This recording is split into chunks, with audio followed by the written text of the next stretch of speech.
So last week I had my worst day of losses on the year, on Wednesday specifically. And today we're going to talk about it and how that actually turned into an amazing Friday where I made a killing, made back all those losses and then some.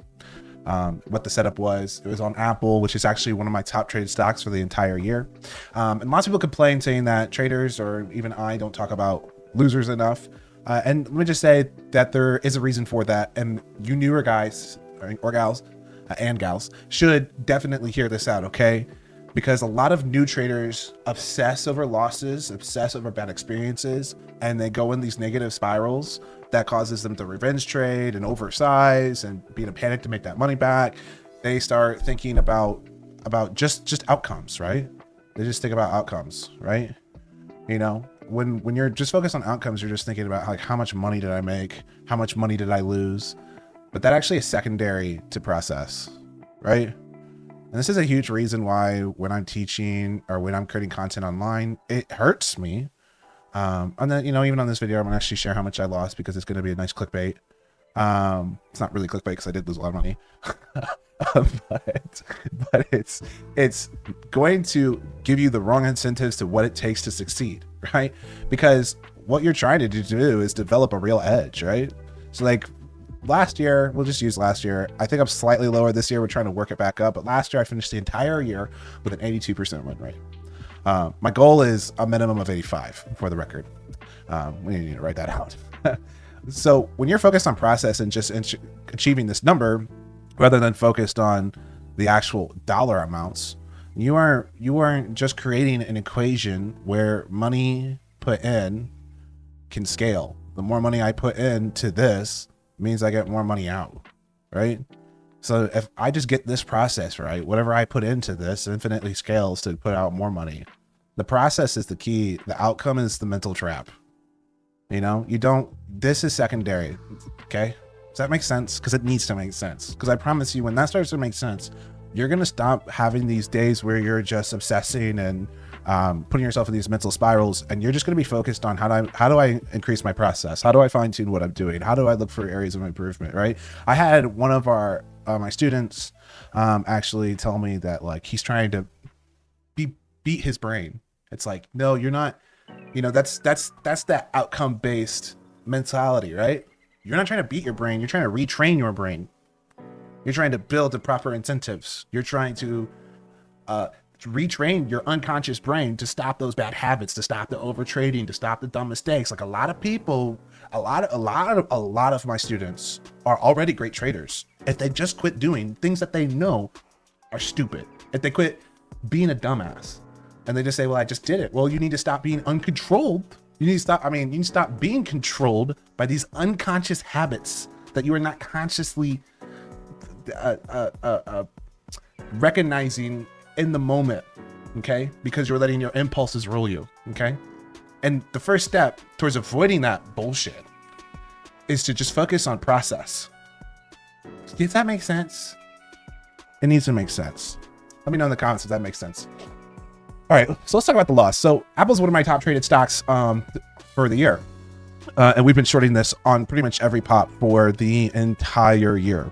And I was looking to get short on the bottom of this bearish pendant. And the raw mistake here was front running this on this, what looks to be forming a triple bottom off the bottom of the pendant. And to this day, I actually got bearish as we saw this breakdown.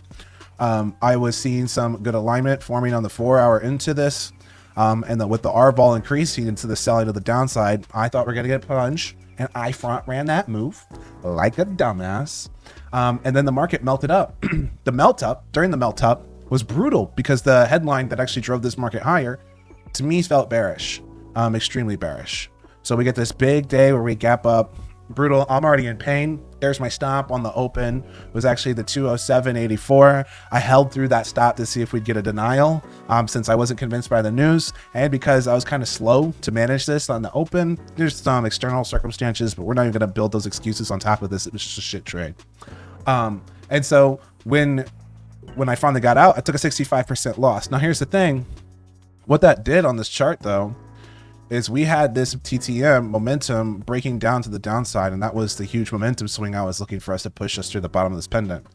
And I told traders the thing that could happen here is that the weekly was actually fighting that. So into this meltdown, the weekly had actually already fired green and was maintaining that into this drop. Now I was looking for this to actually be the fake out that would send this lower. Instead, we actually got the fake out on the daily that had been dropping lower into this breakdown. It's now pushing positive. So I told members, like, if this thing comes all the way back and breaks through the top of this pendant, it's going to be just as, if not more, bullish than it was bearish. So the day after we got out, I slammed max size in all my accounts. And we ended up coming out with a big win on that trade for Apple, both in my small account, in the day trade account, and in the swing account, because we had that alignment on the daily and the weekly.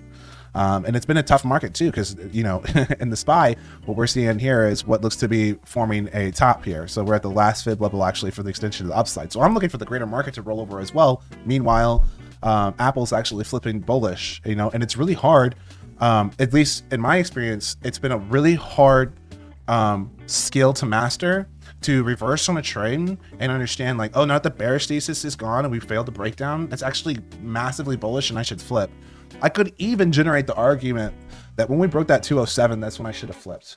But that news on Apple, you know, oh, we're getting tariff relaxation, old news, I don't care. They're going to invest more in the US. That means less money for buybacks, bearish. And they're going to do domestic production. Okay, that means lower margins, bearish. All that news seems bearish to me. Why are we going up? Then we got the actual announcement from Trump and from Tim Cook in the after hours, which was actually bullish. And we got the confluence on the technical chart, slammed it, went almost straight to my target. This was the fib extension I was telling members I was looking for, was the 232. And honestly, this could march even higher because, you know, you're just not getting the flip on the daily, giving the confirmation with the weekly. Your weekly is not overbought right here. Your daily is getting kind of overbought here, but we could easily push probably to 237 before this starts to look like it needs a pullback, you know. And even then, like, a pullback doesn't mean top, you know. Every high you can see this will get this bullish divergence that pushes us a little bit higher. There's another stock that's probably gonna, that just did this formation, is probably gonna make a leg up higher that I just shared in the Discord for members. So check that out if you want. And also check out the link down in the bio if you're watching this on YouTube. Check out the free Substack daily newsletter. I've been slacking on this week's newsletters. I've had a very sick kiddo and it's been stressful taking out my evenings, but he's better now, and now mama's sick.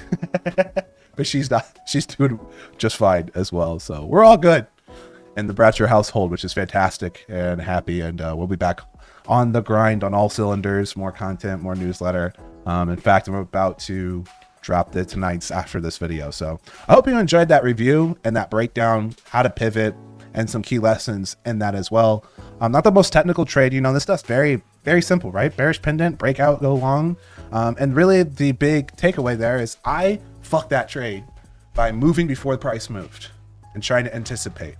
But at least 70% of what I do is actually just reacting quickly to what happened and using that experience to build that confidence to act as soon as it happens. So hope you learned something. If you did, leave a like, subscribe.